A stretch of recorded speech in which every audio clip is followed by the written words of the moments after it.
நீங்கள் பார்த்துக் கொண்டிருப்பது உங்கள் விஜய்.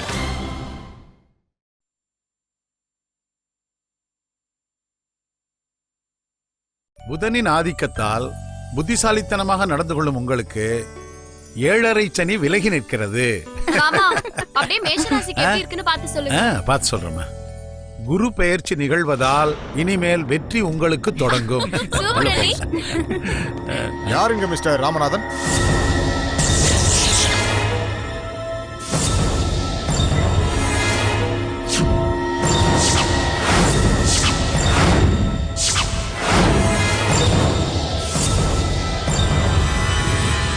யாருன்னு கேக்குறேன்ல, யாருங்க ராமநாதன்? நான் தான் சார் ராமநாதன். ஓ, ஏன் கேக்குறீங்க? என்ன கேள்வி எல்லாம் கேட்டுட்டு இருக்கீங்க? இங்க வாங்க.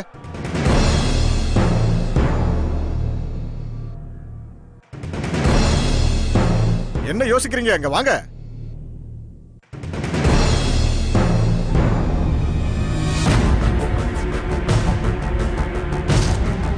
வாங்க சார்.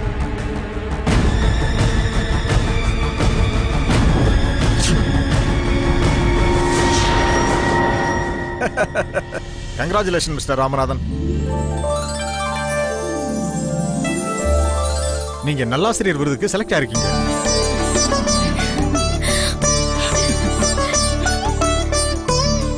கடந்த ஆண்டுக்கான நல்லாசிரியர் விருது உங்களுக்கு கிடைச்சிருக்கு. அடுத்த மாசம் அந்த விருதை இந்திய ஜனாதிபதி கையாலே நீங்க வாங்க போறீங்க.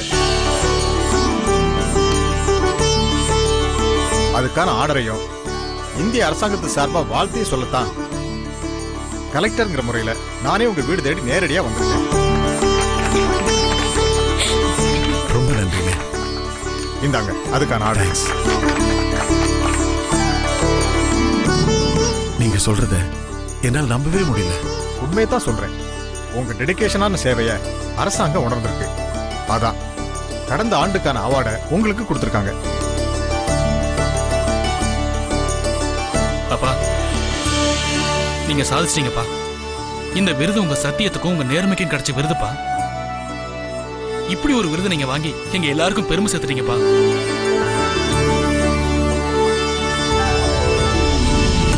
உன்னை மகனா அடைஞ்சதுக்கு நான் என்ன புண்ணியம் பண்ணேன்னு தெரியல. எல்லா விஷயத்திலயும் நேர்மையா இருந்த உனக்கு ஆண்டவன் இந்த பட்டத்தை கொடுத்திருக்காரு. எத்தனை ஜென்மம் எடுத்தாலும் நீதான் எனக்கு மகனா பிறக்கணும்.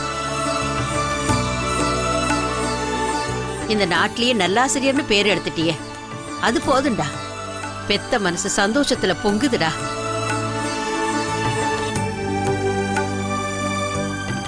இவ்ளோ நேர்மையா இருக்கீங்களே, கடைசியா என்ன கிடைச்சதுன்னு நான் கூட நிறைய தடவை உங்களை கேள்வி கேட்டு கோச்சுக்கிட்டேங்க. ஆனா நல்லவங்களுக்கு தானா நல்லது நடக்குங்கிறத இந்த அவார்டு உங்களை தேடி வந்ததும் புரிஞ்சுக்கிட்டேங்க. அப்பா, உங்களுக்கு இப்படி ஒரு அவார்ட் கிடைச்சதுன்னு நான் ஊரெல்லாம் போஸ்ட் விட்டுறேன் பாருங்க. உங்களை என் அப்பான்னு சொல்றதுக்கு ரொம்ப பெருமையா இருக்குப்பா. நாம அடுத்த மாசமே எல்லாரும் சேர்ந்து அப்பாவோட டெல்லிக்கு போய் ஜனாதிபதி கையால அவார்டு வாங்க போறோம்.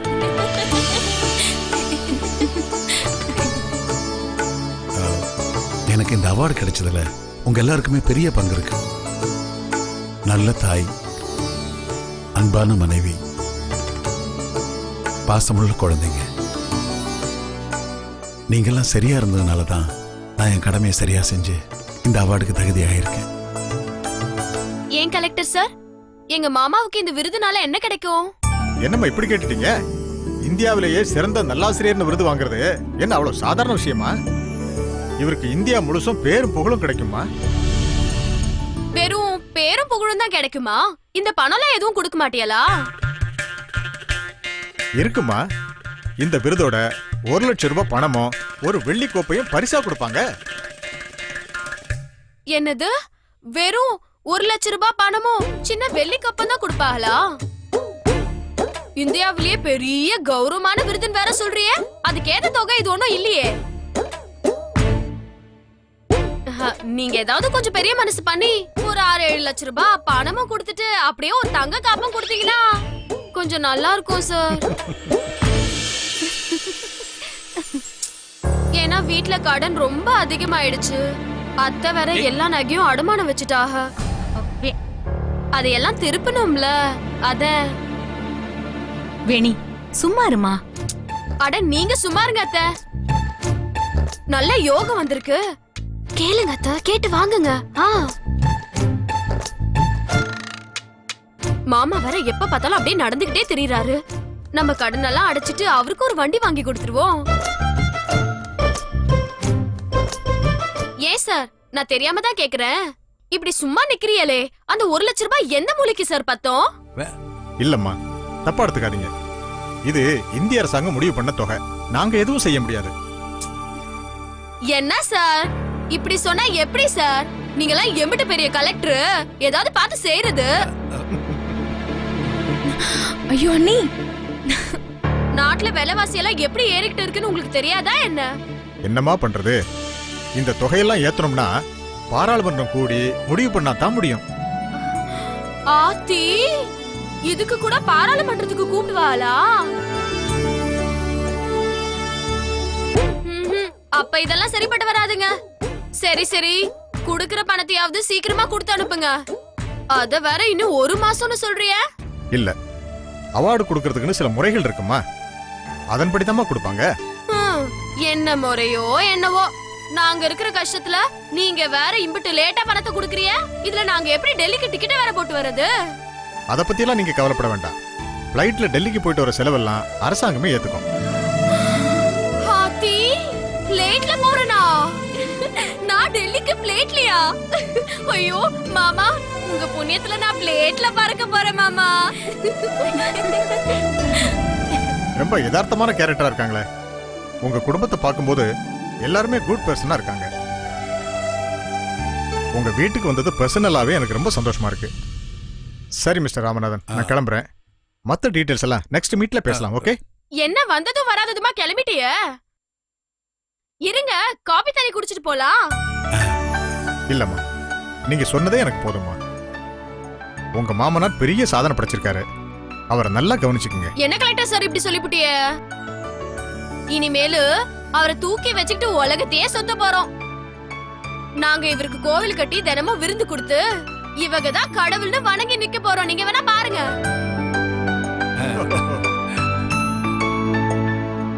சரி, நான் வரேம்மா. ரொம்ப சந்தோஷம். வாங்க வாங்க வாங்க வாங்க சார். வாங்க.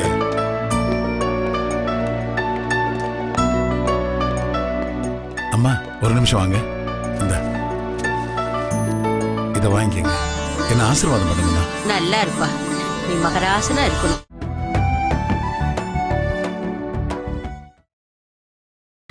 நீங்கள் பார்த்துக் கொண்டிருப்பது உங்கள் விஜய்.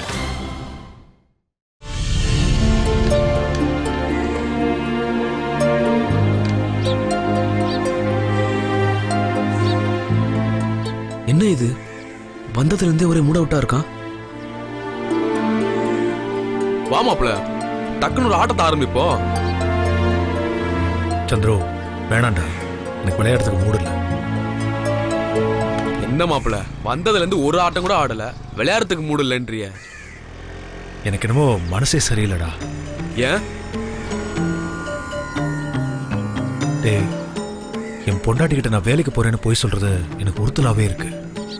ஒரு நாள் மட்டும்னா பரவாயில்லடா, தினமும் ஒரே பொய்ய மறுபடியும் மறுபடியும் சொல்லி அத காவியா நம்பி ஏமாறத பார்க்கும்போது ரொம்ப கஷ்டமா இருக்குடா. மத்தவங்க மனசை பாதிக்கிற பொய் சொல்றதே குற்றம் தானே. யார்கிட்ட போய் சொல்லிட்ட?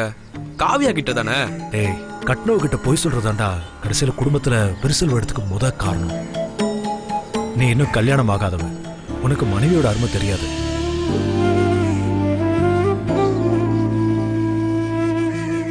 வேலைக்கு போன்னு சொல்றா. எந்த வேலைக்கு போறது, யார்கிட்ட போறதுன்னு ஒரு மண்ணாங்கட்டியும் புரிய மாட்டேங்குது.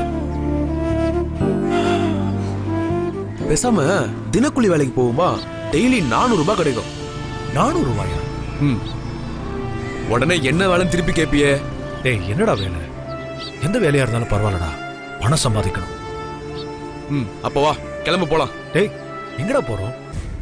அரிசி மண்டியில மூட்டை மூட்டையா லோடு வரும், அதை இறக்கி அடிக்க வைக்கணும். டேய், என்னடா என்ன போய் நீ? நான் யாரு, எங்க அப்பா யாரு, நான் போய் மூட்டை தூக்குனா இந்த ஊரு உலகம் என்னடா சொல்லும்? நான் அப்படி சொன்னா இப்படி சொல்ற, இப்படி சொன்னா அப்படி சொல்ற. முதல்ல நீ ஒரு ஸ்டெடியான நிலைமைக்கு வா, அப்புறம் வேலையை பத்தி பேசலாம். இப்ப கிளம்புவோம். டேய், வீட்டுக்கு போறதுக்கு இன்னும் நேரம் இருக்கு. இவ்வளவு சீக்கிரமா போனா காவியாவுக்கு சந்தேகம் வந்துடும். ஆனா எவ்வளவு நாளைக்கு இப்படியே ஏமாத்துறது? என்னைக்காவது ஒரு நாள் காவியாவுக்கு உண்மை தெரிஞ்சா காவியா என்னை பத்தி என்ன நினைப்பா? என் மேல காவியா ரொம்ப நம்பிக்கை வச்சிருக்கா. அந்த நம்பிக்கைக்கு பாத்திரமா நடக்காம துரோகம் பண்றேன்டா. நான் வேலைக்கு போறதா நம்பி காவியா எனக்கு விதவிதமா சமைச்சு டிஃபன் கேரியர் கொடுக்கும்போது அந்த கேரியரும் ரொம்ப பாரமா இருக்கு. என் மனசும் ரொம்ப ரொம்ப பாரமா இருக்குடா.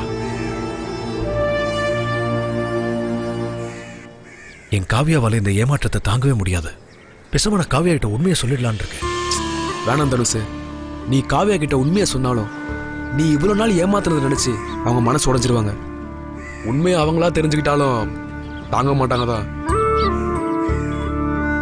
அவங்களுக்கு உண்மை தெரியறதுக்குள்ளாரவே நம்ம ஒரு வேலையை தேடிப்போம். நம்பிக்கையோட இருடா.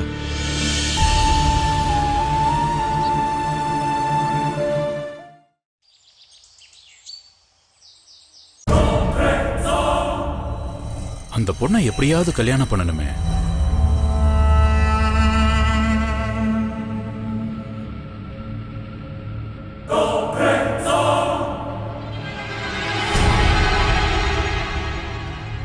ஏய், இங்க வாடி.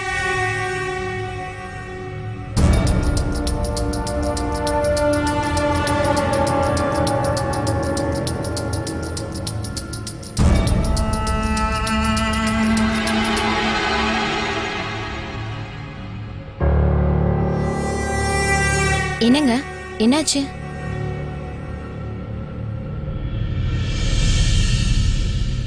இங்க பாரு, உங்ககிட்ட கடைசியா கேக்குறேன். எனக்கு பார்த்திருக்கிற பொண்ணு வீட்டுக்கு வந்து எனக்கு குழந்தை பிறக்கிற பாக்கியம் இல்ல, அதனால என் புருஷனுக்கு 2வது கல்யாணம் பண்ணி வைக்க போறேன். உங்க வீட்டு பொண்ண இவருக்கு தாராளமா கொடுக்கலாம். நானே இந்த கல்யாணத்தை முன்னாடி நின்னு நடத்தி வைக்கிறேன்னு சொல்லுவியா இல்லையா? இல்லங்க, நான் அந்த மாதிரி எல்லாம் சொல்ல மாட்டேன். எனக்கு குழந்தை பிறக்கிற பாக்கியம் இருக்கும்போது நான் எதுக்கு அந்த மாதிரி சொல்லணும்? எதுக்கடி பவித்ரா இப்படி புரியாம பேசுற? இத பாரு, உனக்கு அந்த பாக்கியம் இருந்தாலும் அதனால என்ன பிரயோஜனம்? நான் தான் உன்னை வேண்டான்னு சொல்றேன்ல, அப்புறம் ஏன் திரும்ப திரும்ப புடிவாதம் புடிச்சிட்டு இருக்க? இங்க பாரு, எனக்காக அதை ஒத்துக்கிட்டனா அப்புறம் நீ தானே மகாராணி அந்த வீட்டுல இருக்க போற.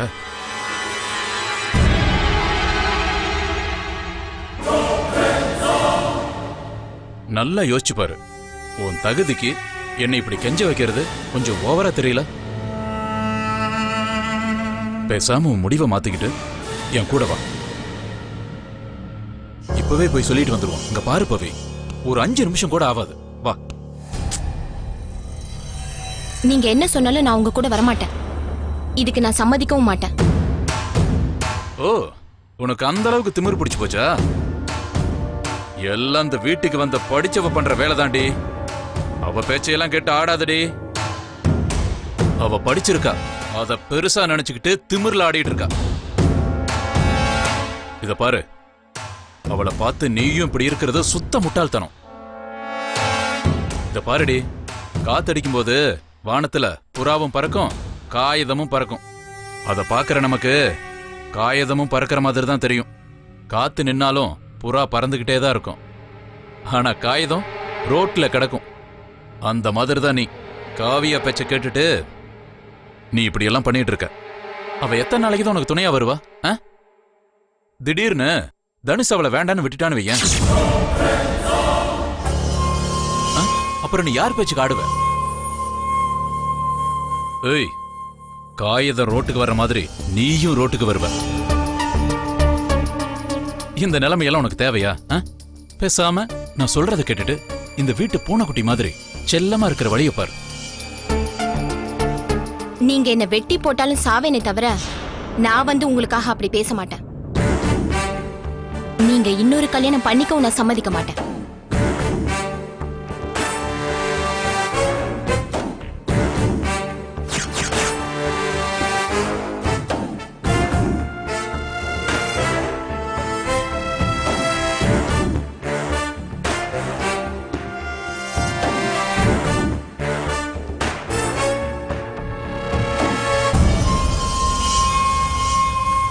ஐயா காஃபி.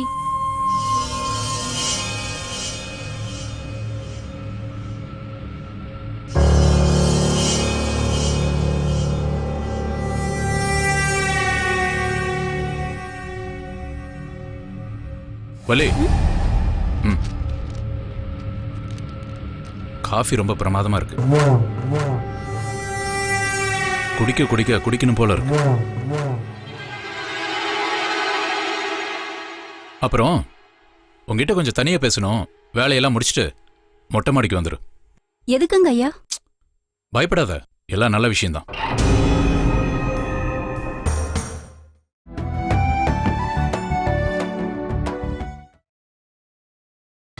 நீங்கள் பார்த்துக் கொண்டிருப்பது உங்கள் விஜய். பயப்படாத, எல்லாம் நல்ல விஷயம்தான்.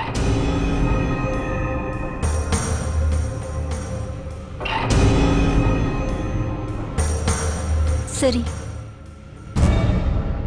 ஏய் வள்ளி, ஒரு நிமிஷம் இங்க வா. யாருக்கும் தெரிய வேண்டாம், சரியா? போ.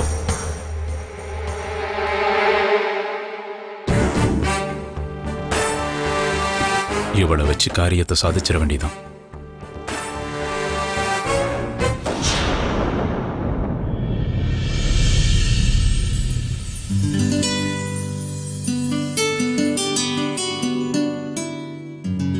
ஏ வள்ளி,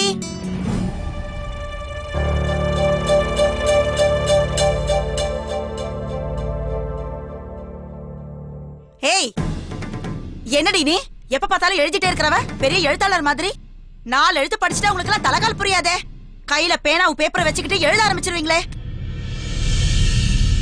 ஏன் அத்தை, எழுதுறதும் படிக்கிறதும் தப்பா? தப்புதேண்டி, தப்புதான். வீட்ல 1000 வேலை கிடக்கு, அதையெல்லாம் விட்டுட்டு இப்படி எழுதிட்டு இருந்தா என்ன அர்த்தம்? அத்தை என்ன பண்றீங்க? அத்தை விடுறீ, பெருசா எழுதுறாளா? ஐயோ அத்தை. போ, போய் வீட்ல இருக்கிற வேலையை பாரு. காலையிலே உட்காந்து மேதாவியாட்டம் எழுத ஆரம்பிச்சிட்ட. போ. என்னடி மூஞ்சி மாறுது? என்ன பார்த்தா உனக்கு அடிக்கணும்னு தோணுதா? மாமியார் கொஞ்சம் இழிச்ச வாய்ச்சியா இருந்தா ஏறி நின்னு மாவளக்கு போட்டுருவீங்களே. ஏன் இப்படி பேசுறீங்க? என்னைக்கு நான் வீட்டு வேலை செய்யாம சோம்பேறித்தனமா இருந்திருக்கேன்? எழுதிக்கிட்டே இருந்தேன், அதனால கொஞ்சம் மறந்துட்டேன். அதுக்கே இப்படி கோவப்படுறீங்க? நான் கோவப்படுறேனா? இன்னைக்கு எழுதினீங்க மறந்துட்டீங்க, நாளைக்கு படிச்சிட்டு இருக்கேன் நேரம் இல்லாதன்னு சொல்வீங்க. அப்புறம் அந்த வேலையை நீங்களே பாருங்கன்னு என்னையே அதிகாரம் பண்ணுவேன். எங்கிட்டே வா. போ, போய் மரியாதை இருக்கிற வேலையை பாரு. எழுதுறாளா? படிச்சவன் பாட்டை கெடுத்தா எழுதுறவன் ஏட்ட கெடுத்தான்ற மாதிரி.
ஏய் இங்க வா.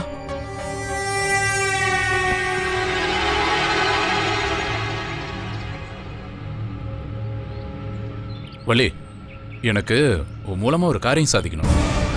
அதுக்கு நீ ஒத்துழைக்கணும். என்ன பாக்குற? நான் பண்ணியிருக்கிற ஐடியாவுக்கு நீ தான் சரியா இருப்ப. அதனால நான் சொல்றத செய்யணும், சரியா? என்ன விஷயம்னு சொல்லுங்க. சொல்றேன், அவசரப்படாத. ஏய், நான் ஒரு பொண்ணை பார்த்திருக்கேன்ல 2வது கல்யாணம் பண்றதுக்கு. அதுல ஒரு சின்ன சிக்கல். பொண்ணுக்கு என்ன பிடிச்சிருக்கு, எனக்கும் பொண்ணை பிடிச்சிருக்கு. அந்த பொண்ணோட அப்பா இருக்கான் பாரு, அவன் என்ன சொல்றானா, என் முத பொண்டாட்டி வந்து இந்த கல்யாணத்துல எந்த ஆட்சேபனையும் இல்ல, எனக்கு சம்மதம்னு சொல்றான். நானும் பவித்ரா கிட்ட எவ்வளவு சொல்லி பார்த்துட்டேன். அவ கேட்கற மாதிரி தெரியல. அவ சொல்லாட்டி இந்த கல்யாணமே நடக்காதுன்னு நினைச்சிட்டு இருக்கா. முட்டா கிறுக்கி. இவ யாரு, எப்படி இருப்பான்னு கூட அந்த பொண்ணு வீட்டுக்கு சுத்தமா தெரியாது. அதை புரிஞ்சுக்காம என்ன தேவையில்லாம கெஞ்ச விட்டுட்டு இருக்கா. அதனால நான் ஒரு முடிவு பண்ணிட்டேன். உன்னை என் பொண்டாட்டியா நடிக்க வைக்கிறதுன்னு. என்ன சொல்ற? ஐயோ, என்னையா சொல்றீங்க? நான் எப்படி உங்க பொண்டாட்டியா நடிக்கிறது? இத பாரு, எதை பத்தி நீ ஒண்ணும் கவலைப்படாத, எல்லாத்தையும் நான் பாத்துக்கிறேன். சும்மா நீ என் கூட வந்து இவருதான் என் புருஷன், என்னால இவருக்கு ஒரு குழந்தை பெத்து கொடுக்க முடியாது, அதனால உங்க பொண்ணை தாராளமா கொடுக்கலாம், எனக்கு பரிபூர்ண சம்மதம், என்னால எந்த பிரச்சனையும் வராதுன்னு மட்டும் சொன்னா போதும். மீதி எல்லாம் நான் பாத்துக்கிறேன். என்ன? ஐயா, என்னால அந்த மாதிரி எல்லாம் வந்து சொல்ல முடியாது. நான் இந்த மாதிரி பண்ணேன்னு தெரிஞ்சா காவியாவும் பவித்ராவும் என்ன சும்மா விட மாட்டாங்க. அது மட்டும் இல்ல, பெண் பாவம் ரொம்ப பொல்லாதது. அது 7 ஜென்மத்துக்கும் என்ன வாழ விடாம அழிச்சிரும். என்ன வள்ளி, 7 ஜென்மம் 7.5 ஜென்மம்னு வேகானம் பேசிட்டு இருக்க? இந்த பாரு, வீட்டு வேலைக்காரினா வீட்டு வேலையை செய்யறது மட்டும் இல்ல, இந்த மாதிரி வேலையும் சேர்த்து செய்யணும். புரியுதா? ஐயா, நீங்க என்ன வேணாலும் சொல்லுங்க, நான் செய்யறேன். ஆனா உங்க பொண்டாட்டிய மட்டும் நடிக்கிறத நான் செய்ய மாட்டேன். இந்த மாதிரி பண்றேன்னு எங்க அம்மாவுக்கு தெரிஞ்சிச்சு, என்னை வெட்டி போட்டுருவாங்க. ஏ வள்ளி, என்னை பத்தி உனக்கு நல்லா தெரியும். நான் சொல்றதை கேட்கல, அப்புறம் நான் என் வேலையை காட்ட ஆரம்பிச்சிருவேன். நீங்க என்ன வேலையை விட்டு அனுப்புனாலும் பரவாயில்லைங்க, என்னால இதை செய்ய முடியாது. ஓ, இந்த அளவுக்கு பேச ஆரம்பிச்சிட்டியா?